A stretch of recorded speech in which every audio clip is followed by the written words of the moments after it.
राज्यात आजपासून पावसाचा जोर पुन्हा वाढणार। मुंबई, ठाणे, रायगड, पालघर, रत्नागिरी, सिंधुदुर्गला येलो अलर्ट। हवामान विभागाची ही माहिती।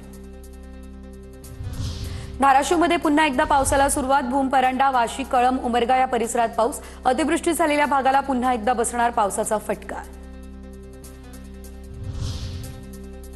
नांदेडमध्ये गोदावरी नदीची पूरस्थिती गेल्या 4 दिवसांपासून कायम। मुदखेड, नायगाव, उमरी आणि धर्माबाद या तालुक्यांमध्ये शेकडो हेक्टरवरील पिकं सडली।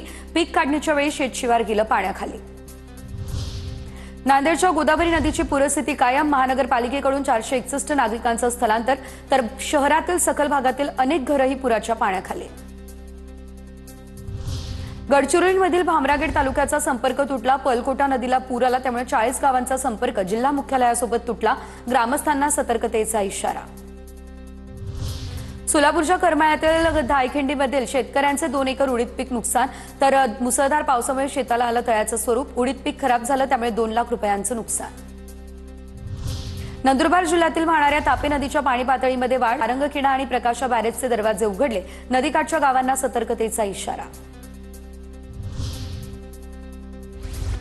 जळगावमधील यावल तालुक्यातील निंबादेवी धरण ओव्हरफ्लो। निंबादेवी धरणामुळे परिसरातील गावांचा आणि सिंचनाचा प्रश्न मिटला। धुळ्यात झालेल्या मुसळधार पावसानं प्रकल्पांमधील जलसाठ्यात वाढ। जिल्ह्यावरील पाण्याचं संकट टळलं। 8 मध्यम प्रकल्प 100% भरले।